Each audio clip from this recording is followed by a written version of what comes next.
সম্মানিত বন্ধুগণ, সরাসরি কোরআনুল কারীমের আয়াতে কারিমা যে তেলাওয়াত করেছি, এই আয়াতে কারিমার আলোচনার মধ্যে চলে যাই। এর আগে আপনাদের সামনে আমি অল্প একটু প্রশ্ন করতে চাই। আপনারা সকলেই প্রশ্নের জবাব দিতে রাজি আছেন? আর একটু জোরে বলেন, সকলেই জবাব দিতে রাজি আছেন কিনা?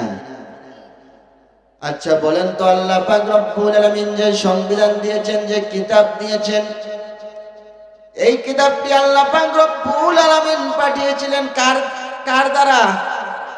জিবরাইল আলাইহিস সালাতু ওয়াস সালামের দ্বারা। আর এই কিতাবটি আল্লাহ পাক রব্বুল আলামিন নাজিল করেছেন কার উপরে? আর একটু জোরে বলেন, কার উপরে? আপনার আমার প্রিয় নবী, প্রিয় নেতা জনাব মুহাম্মদুর রাসূলুল্লাহ সাল্লাল্লাহু আলাইহি ওয়াসাল্লাম। কথা বলেন ঠিক কিনা? কাফের মুশরিকরা আল্লাহর হাবিবকে টিটকারি করা শুরু করলো যে মুহাম্মদ যে কোরআনের দাওয়াত দেয়, যে কালিমার দাওয়াত দেয়, এই কোরআন ভুল, এই কোরআনের কথাগুলি ভুল। এরকম কথা কাফেররা বলেছিল কি বলে নাই? আর একটু জোরে বলেন, বলেছিল কি বলে নাই? আজকে অসংখ্য মুসলমান দেখা যায়, অসংখ্য মানুষ দেখা যায় আজকে আপনার আমার সোনার বাংলাদেশে কোরআনকে অপমানিত করে, কোরআন ওয়ালাদেরকে অপমানিত করে, কোরআনের যারা কথা বলে তাদেরকে অপমানিত করে। করে কি করে না? আবার অসংখ্য মানুষ বলে আমাদের কোরআনের মধ্যে ভুল আছে, এরকম বলে কি বলে না? এজন্য আল্লাহ পাক রব্বুল আলামিন তার হাবিবকে জানাই দিলেন, ও আমার হাবিব, ও আমার বন্ধু, তোমার কোনো চিন্তার কারণ নাই, তোমার কোনো ভয়ের কারণ নাই। তুমি কাফের মুশরিকদেরকে বলে দাও, যালিকাল কিতাবু লা রাইবা ফি। চিৎকার করে বলেন না আল্লাহু আকবার। আমি যে সংবিধান দিয়েছি, যে কিতাব তোমাদেরকে দান করেছি, এই সংবিধানের মধ্যে কোনো ভুল নাই, কোনো সন্দেহ নাই। তোমরা নিঃসন্দেহে কোরআনের কথাগুলি শ্রবণ করতে পারো, তোমরা নিঃসন্দেহে কোরআনটাকে পরিপূর্ণভাবে মেনে নিতে পারো। তাহলে আসুন, আল্লাহ পাক রব্বুল আলামিন যে সংবিধান, যে কিতাব আপনাকে আমাকে দিয়েছেন, এই কিতাবের মধ্যে কোনো ভুল নাই, আমরা বিশ্বাস করি। কথা বলেন ঠিক কিনা? আমরা যারা কোরআনের মাহফিলে এসেছি, আমরা কোরআনের মধ্যে কোনো ভুল নাই, এটা আমরা সকলে মানি কি মানি না? আর একটু জোরে বলেন, মানি কি মানি না? তাহলে আসুন, আল্লাহর কোরআন সত্য, আল্লাহর কোরআনের কথা সত্য, আল্লাহ রাসূল সত্য, তাহলে অবশ্যই আলা লাহুল খালকু ওয়াল আমর, আল্লাহর জমিনে আল্লাহর কোরআন ব্যতীত অন্য কোনো মানব রচিতকে মানানো যাবে না। কথা বলেন ঠিক কিনা? এজন্য আল্লাহ পাক রব্বুল আলামিন বলেছেন, আমি কোরআনটাকে তোমাদের কাছে পাঠিয়েছি, এই কোরআনুল কারীম থেকে তোমরা শিক্ষা নাও। এই শিক্ষাটি নিব কোথা থেকে? আল্লাহ পাক রব্বুল আলামিন বলেছেন, এই কোরআন মানবে যারা, এই কোরআন নিয়ে আমল করবে যারা, এই কোরআন শুনবে যারা, আমি আল্লাহ পাক রব্বুল আলামিন তাদেরকে উত্তম জাতি, উত্তম সৃষ্টিকারী হিসেবে বানিয়েছি। সুবহানাল্লাহ। সম্মানিত বন্ধুগণ, তাহলে আপনারা বলেন তো, আমরা কোরআনের মাহফিলে এসে কোরআনের কথা শুনে উত্তম না নিকৃষ্ট? আর একটু জোরে বলেন, উত্তম না নিকৃষ্ট? এজন্য আল্লাহ পাক রব্বুল আলামিন কোরআনুল কারীমের মধ্যে জানাই দিলেন, লাকাদ খালাকনাল ইনসানা ফি আহসানি তাকওয়িম।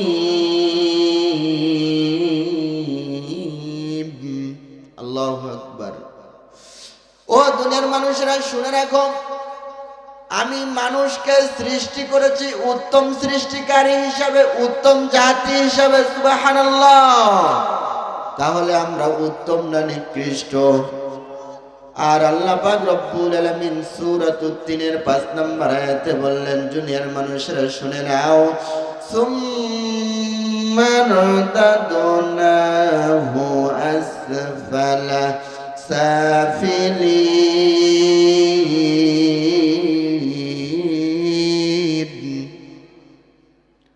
ও দুনিয়ার মানুষেরা বলতেছেন আমি মানুষকে সৃষ্টি করেছি সবচাইতে নিকৃষ্ট হিসাবে। কে বলেছেন?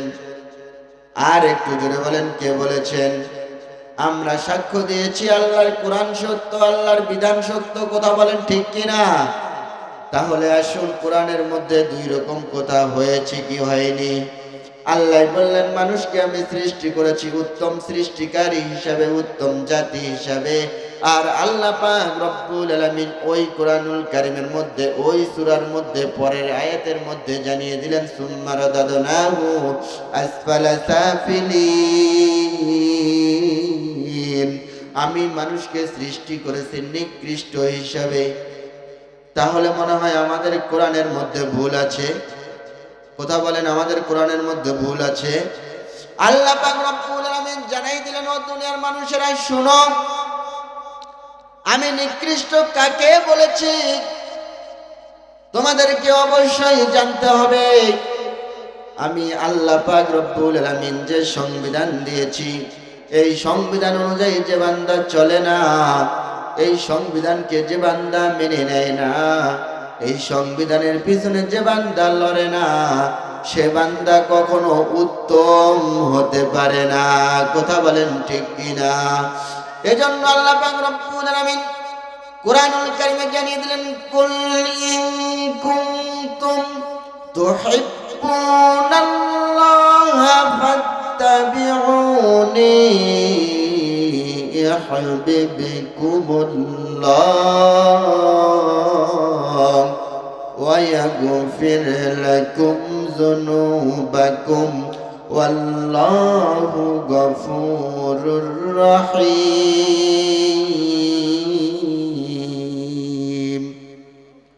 ও দুনিয়ার মানুষেরা, তোমরা যদি উত্তম হতে চাও, উত্তম সৃষ্টিকারী হিসেবে বাঁচতে চাও, তোমরা যদি উত্তম হতে চাও, আর আমি আল্লাহ পাক রব্বুল আলামিনকে যদি পেতে চাও, রাজি খুশি করতে চাও, তাহলে অবশ্যই আমার রাসূলের আদর্শকে তোমরা পরিপূর্ণভাবে মেনে নাও। সম্মানিত বন্ধুগণ, তাহলে চিন্তা করে দেখেন, আল্লাহকে রাজি খুশি করতে গেলে, আল্লাহকে পেতে গেলে, তাহলে সর্বপ্রথম কাকে ভালোবাসা লাগবে? কাকে রাজি খুশি করা লাগবে? আল্লাহ রাসূলকে রাজি খুশি করা লাগবে। কিন্তু আজকে আপনার আমার সোনার বাংলাদেশের জমিনে আল্লাহ রাসূলের আদর্শ বাস্তবায়ন হোক, কিছু মুসলমান নামদারি মুনাফিকের বাচ্চারা এটা আল্লাহর কোরআনের রাজ কায়েম হোক, এটা চায় না। কথা বলেন ঠিক কিনা? আজকে কোরআনের মাহফিলে কোরআনের হক কথাগুলি বলতে গেলে, কোরআনের হকের পক্ষে দাওয়াত দিতে গেলে, ইসলামী আন্দোলনের পক্ষে দাওয়াত দিতে গেলে, ইসলামী সাহিত্যর পক্ষে দাওয়াত দিতে গেলে আজকে আপনার আমার সমাজে জঙ্গি মঙ্গি বলা হয় কি হয় না? আর একটু জোরে বলেন, হয় কি হয় না? তাহলে আসুন সম্মানিত বন্ধুগণ, তাহলে এখান থেকে চিন্তা করা যায়, আপনার আমার প্রিয় নেতা, প্রিয় হাবিবের আদর্শের প্রতি মনে হয় কোনো সমস্যা আছে। এই কারণে আপনারা মানুষ সোনার বাংলাদেশের মুসলমান নামক মুনাফিকরা আমরা মানতে চাই না। কথা বলেন ঠিক কিনা? এজন্য আল্লাহ পাক রব্বুল আলামিন কোরআনুল কারীমে আপনাকে আমাকে জানিয়ে দিয়েছেন, দুনিয়ার মানুষেরা শুনো, আমি যে পয়গম্বর পাঠিয়েছি, যে রাসূল পাঠিয়েছি, লাকাদ কানা লাকুম ফি রাসূলিল্লাহি উসওয়াতুন হাসানাহ।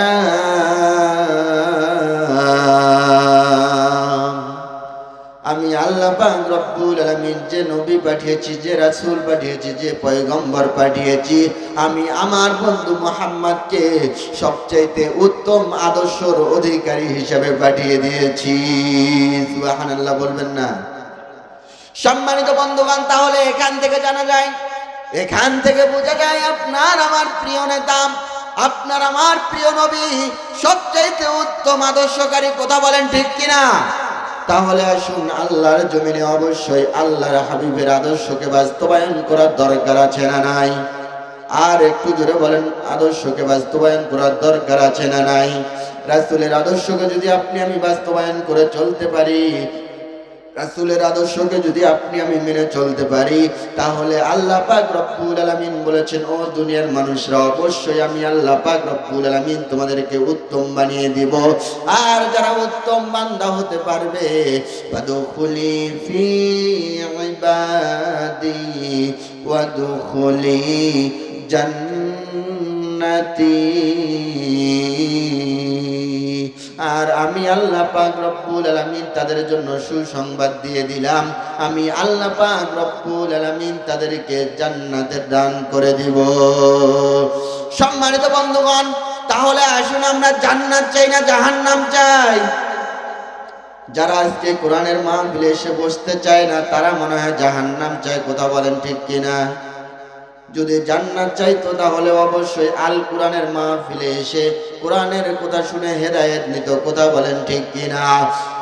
সম্মানিত বন্ধুগণ, অবশ্যই আল্লাহর জমিনে আল্লাহর কোরআনের কথা যদি বলতে যান, আল্লাহর কোরআনের আইন যদি বাস্তবায়ন করতে যান, আল্লাহর কোরআনের পক্ষে যদি লড়তে যান, তাহলে আবু সাইদ আবু মুগ্ধর মতো জীবন দেওয়া লাগবে, উবাইদ ইবনে সুলুলের মতো পিস্টান মেরে চলবে না। অবশ্যই আল্লাহর জমিনে আল্লাহর কোরআনের আইনের পক্ষে লড়া লাগবে। কথা বলেন ঠিক কিনা? তাহলে আসুন, আমাদেরকে কোরআনের পক্ষে থাকার দরকার আছে না নাই? কোরআনের আন্দোলনের পক্ষে থাকার দরকার আছে না নাই? কোরআন ওয়ালাদের পক্ষে থাকার দরকার আছে না নাই? তাহলে আমরা সকলেই কোরআন ওয়ালাদের পক্ষে থাকবো ইনশাআল্লাহ। আল্লাহ পাক রব্বুল আলামিন বললেন, নিকৃষ্ট জাতি ওরাই, ওয়ালাকাদ জারানা লি জাহান্নামা কাসীরাম মিনাল জিন্নি ওয়াল ইনস। জিন এবং মানুষের জন্য আমি জাহান্নাম তৈরি করে রেখেছি। কোন জিন এবং কোন মানুষরা জাহান্নামে যাবে? যারা কোরআন না মানার কারণে নিকৃষ্ট হয়ে যাবে, তারাই যাবে জাহান্নামী। এখন কারা জাহান্নামে যাবে, কারা নিকৃষ্ট, এটা অল্প সময়ের মধ্যে জানে দেয়। আল্লাহ পাক রব্বুল আলামিন বললেন, লাহুম কুলুবুল লা ইয়াফকাহুনা বিহা। যাদের মেধা আছে, হৃদয় করণ আছে, আমাদের সকলেরই মেধা আছে না নাই?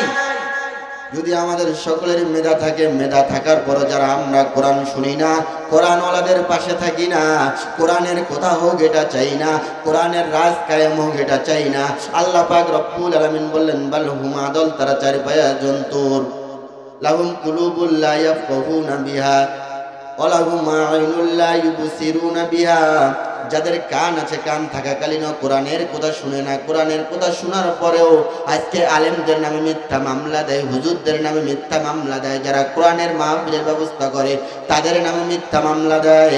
যাদের দুই চক্ষু আছে, দুই চক্ষু দেখার পরও কোরআন ওয়ালাদেরকে দেখে না, কোরআনের দল দেখে না, কোরআনের রাজ কায়েম হোক এটা দেখার পরও দেখার ইচ্ছা করে না, এরকম মুসলমান যারা আছে, উলাইকা কাল আনাম, তারা চারি পায়া জন্তুর, বালহুম আদল, তার চাইতো নিকৃষ্ট। তাহলে বলেন তো, যারা কোরআন শুনে না, কোরআন মানে না, কোরআন বুঝে না, কোরআন ওয়ালাদের পাশে থাকে না, তারা নিকৃষ্ট। কথা বলেন ঠিক কিনা? উলাইকা হুমুল গাফিলুন। তাদেরকে যতই কোরআনের কথা বলো না কেন, কোরআনের দিকে দাওয়াত দাও না কেন, কোরআনের মাহফিলে দাওয়াত দাও না কেন, যতই কোরআনের মাহফিল প্রচার করো না কেন, তাদের কপালে হেদায়েত নেই, তারা কখনো কোরআনের মাহফিলে আসবে না। তারা চায়ের দোকানে, রাস্তাঘাটে আড্ডা মেরে চলবে। কথা বলেন ঠিক কিনা? তাহলে তারাই নিকৃষ্ট, তারাই যাবে কোথায়? জাহান্নামে।